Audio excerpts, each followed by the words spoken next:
मेरा नाम उषा है। मैं फिरोजाबाद से आई हूँ। मेरा नंबर ये है। गुड़गांव की इस पवित्र धरा पर मैं कथा सुनने के लिए आई हूँ। गुरुजी, एक लोटे जल का मैं क्या वर्णन करूँ। मेरे बड़े जमाई के बेटे को, मेरे नाती को आंतों के अंदर जन्म पर घाव हो गया। डॉक्टरों ने घाव देखकर ऑपरेशन का बोल दिया और ऑपरेशन का बोला। अब हम करें तो करें क्या।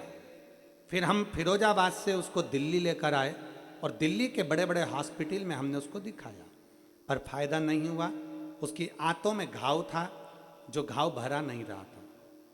बड़ी तकलीफ में समय चल रहा था। ऑपरेशन के लिए डॉक्टर जिद कर रहे थे कि ऑपरेशन कराना जरूरी है।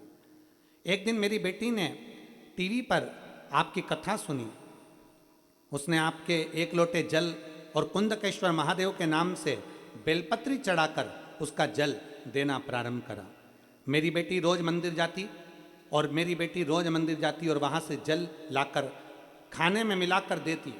क्योंकि वो इन बातों को बेटा नहीं मान रहा था, तो बेटी जल को भोजन में मिलाकर दे देती। गुरुदेव, मैं बाबा का क्या गुणगान करूं। सालों से ये बीमारी उसको चल रही थी। 15 साल हो गए थे उसको लगातार ये बीमारी से जूझते हुए, पर वो ठीक नहीं हो पा रही थी। और 15 साल के बाद बाबा ने ऐसी कृपा करी कि अब उसको एक दवाई खाने की भी जरूरत नहीं है। मेरा बेटा पूर्ण तरह से ठीक हो चुका है। मैं बाबा को धन्यवाद देने के लिए यहाँ पहुँची हूँ। ये शिव तत्व है, ये शंभु, ये ओघड़ी, ये शंकर, जिसकी रिपोर्ट में पीछे लगा रही हूँ। सारी की सारी रिपोर्टें भी उसने लगाई।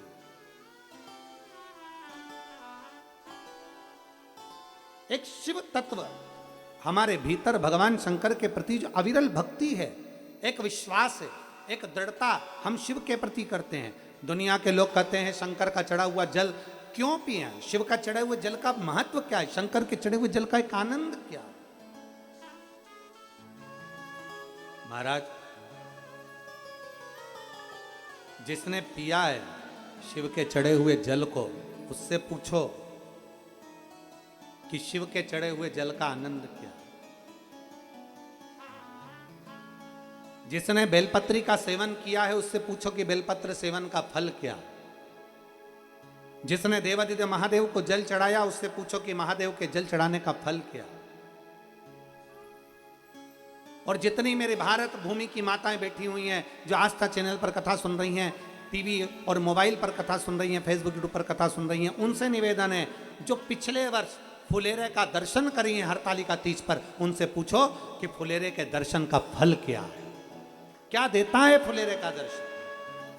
आपके नजदीक में 5 घर, 6 घर, 7 घर में जहां फुलेरा बंधे, जिस मंदिर में फुलेरा बंधे, वहां दर्शन करने के लिए जाओ। नहीं करते व्रत, कोई बात नहीं, पर फुलेरे का दर्शन करने जरूर जाओ।